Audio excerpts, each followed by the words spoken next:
Alors aujourd'hui, il y a la main de fer aussi à l'extérieur. La menace nucléaire prise assez au sérieux par les Américains. On en a la preuve, Alexia. Oui, on apprend qu'il y a eu un contact direct entre les États-Unis et la Russie. Ce sont nos confrères du Wall Street Journal qui révèlent ces échanges.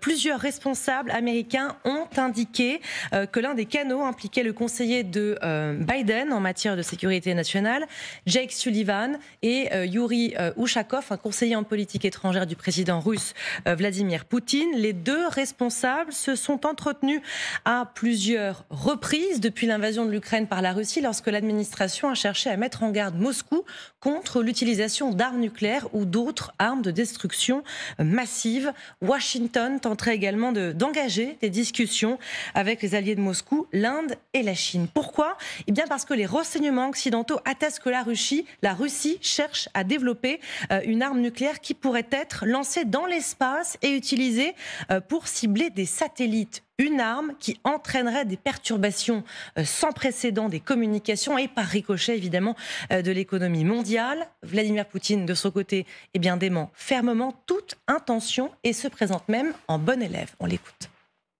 Notre position est claire et transparente. Nous avons toujours été catégoriquement opposés au déploiement d'armes nucléaires dans l'espace. Et nous continuons à l'être aujourd'hui. Au contraire, nous appelons au respect de toutes les règles concernant l'arme nucléaire.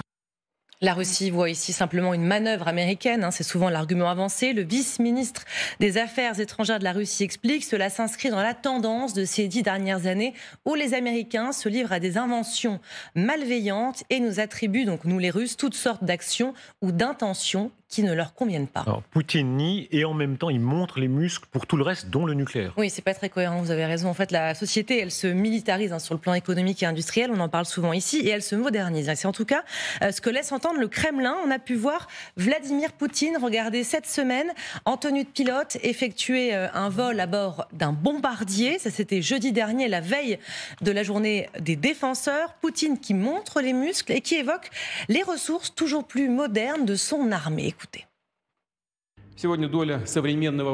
Aujourd'hui, la part des armes et équipements modernes dans les forces nucléaires stratégiques a déjà atteint 95%.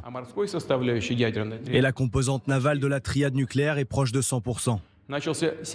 La production en série des nouveaux missiles hypersoniques Zircon a commencé. Les essais d'autres systèmes de frappe sont en cours d'achèvement. En décembre dernier, de nouveaux sous-marins stratégiques ont rejoint la marine. L'autre jour, à Kazan, 4 porte-missiles Tupolev 160M ont été remis aux forces armées.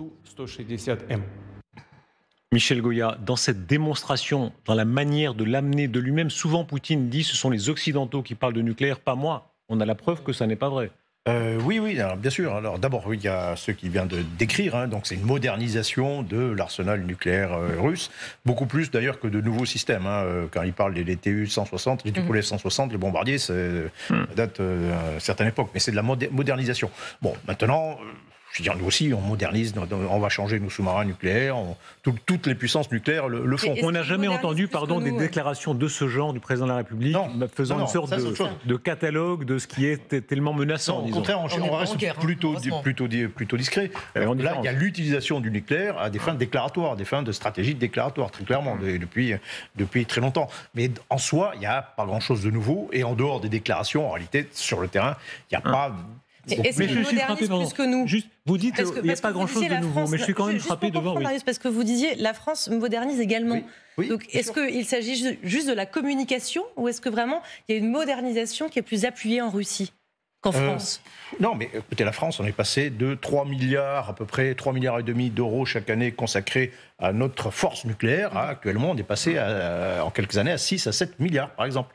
Donc oui, on teste un certain nombre de choses. Toutes les puissances nucléaires le font. La puissance qui modernise le plus, qui se développe le plus, c'est la Chine, en la matière, en matière du nucléaire. Donc là, ils n'augmentent pas le nombre de leurs têtes nucléaires. Au contraire, ils ont plutôt tendance à se réduire. Mais... Voilà, ils montrent qu'ils ont toutes les capacités, qu'ils ont la triade, donc tous les moyens qui permettent de riposter à n'importe quelle attaque nucléaire. Mais pour revenir à l'espace, enfin, d'une manière générale, ce qu'on constate, c'est qu'il y a un desserrement de tous les accords qui a été fait de contrôle, en tout cas, des armes nucléaires. Ce qui est le plus grave, parce qu'on sort d'un certain nombre d'engagements. Et je me permets quand même de vous dire, il y a quand même un contraste qui apparaît. Souvent, vous avez ce ton-là, vous et vos autres confrères et consoeurs, disant oui, déjà vu, pas de nouveau, rien de neuf, etc. Et puis ensuite, on apprend par exemple, que les Américains, c'est ce qu'explique Alexia dans son éclairage, ils vont quand même au-devant des Russes pour leur dire qu'est-ce que c'est que cette histoire. Donc ils prennent quand même ça assez au sérieux. Oui, non, mais bien sûr, il faut toujours prendre au sérieux quand même les choses nucléaires. Mais par exemple, on pourrait parler au fait des débuts. On va très certainement assister bientôt à de nouveaux essais nucléaires, quelque part, par les Russes, probablement, par les Chinois aussi. Donc ça serait quand même un grand tournant. Sur cette affaire d'engins dans l'espace, oui, ce serait une première. Alors, il faut préciser de quoi il s'agit. D'armes dans l'espace, espace, ça fait rêver, nucléaire, ça fait peur. Donc, évidemment, tout le monde en parle. En réalité, il ne s'agit pas d'abord d'utiliser des armes nucléaires dans l'espace parce que ça ne marche pas très bien. En revanche, oui, d'utiliser de la propulsion nucléaire pour éventuellement attaquer des satellites. Mais ça, c'est aussi assez nouveau. Alors, ce n'est pas interdit formellement, puisque seules les armes sont interdites dans l'espace, mais ce serait une première depuis, je crois qu'il n'y a que les Américains en 1961 qui ont utilisé de la propulsion nucléaire dans l'espace. Et il y a eu évidemment le grand bluff de la guerre des étoiles quand en 83 Reagan a joué ce coup de dé extraordinaire en disant voilà, on va tous vous dépasser, et les soviétiques ont été affolés par ça. Ils sont partis dans une course aux armements qui leur a cassé les reins financièrement. C'est vrai, mais ça contraste avec ce qu'on voit aujourd'hui où effectivement les Russes expliquent qu'ils ont des programmes, et de l'autre côté, je ne sais pas si vous avez vu ce sous-marin de la Royal Navy, donc sous-marin britannique qui a tiré un missile Trident.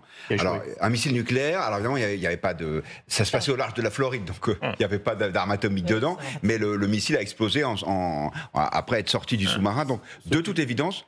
Ce qui, pour le coup, est très grave. C'est-à-dire que les Britanniques n'ont que des sous-marins nucléaires. Ils n'ont pas de bombardiers porteurs de missiles. Donc, tout repose sur leurs sous-marins et sur leur capacité à tirer des missiles américains. Et là, il y a eu 2 échecs successifs dans ces tentatives de tir. Et là, ils ont un problème, un très très gros problème de dissuasion en termes de dissuasion nucléaire. Est-ce qu'il y a une forme de relativisation de la force nucléaire occidentale ? Rappelons la carte qui est sortie de 1945 où on avait l'impression qu'il y avait les 5 grands et point. Aujourd'hui, d'abord, il y en a beaucoup plus. Pakistan, Inde, l'Iran peut-être un jour, Israël officieusement, la Corée du Nord.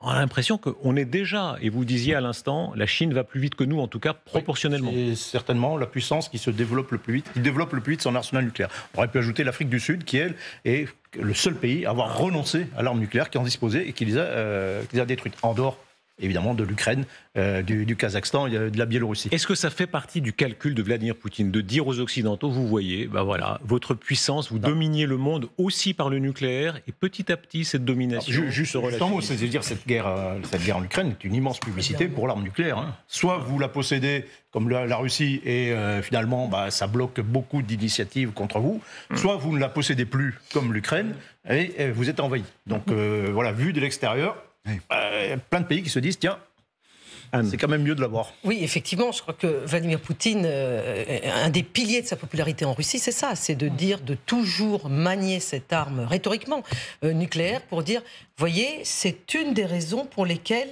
ils ont peur de nous. Et une des raisons pour lesquelles nous sommes puissants. Et c'est cette histoire de missiles dans l'espace, qui effectivement est encore une capacité uniquement potentielle. Il ne faut pas faire peur aux gens, ça n'existe pas encore. Mais je pense que ça ravirait absolument Vladimir Poutine que ça fonctionne, parce que toutes les armes qui empêchent quiconque de se confronter à la Russie, ça lui plaît. Et donc ça, c'est évidemment l'arme nucléaire, puisqu'on a vu ce que donne son armée conventionnelle sur le terrain. Diana ? Et puis, il faut penser aussi au fait que c'est de la communication aussi pour la population russe.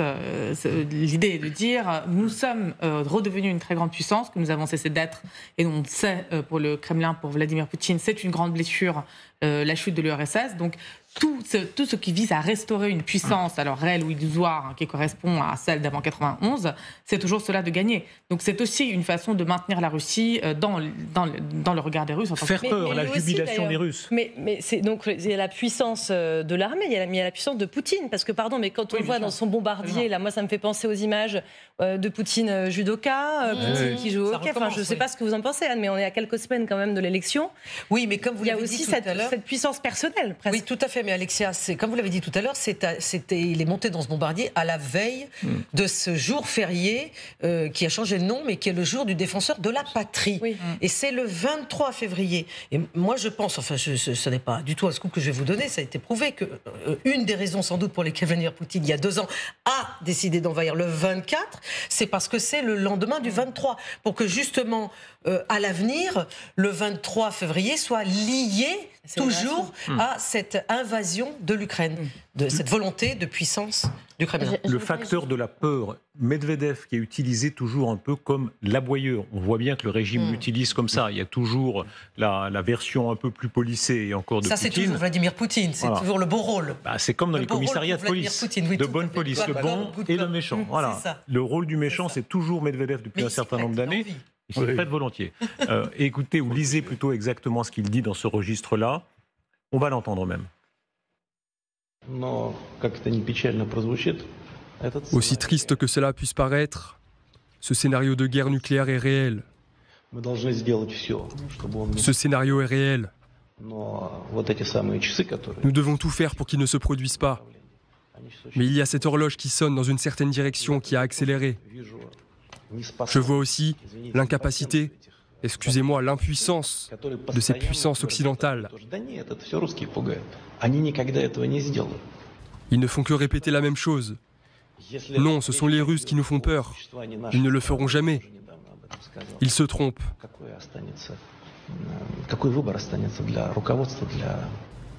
En ce qui concerne l'existence de notre pays, c'est ce que j'ai dit récemment. Quel choix reste-t-il aux dirigeants russes et aux chefs de l'État? Aucun.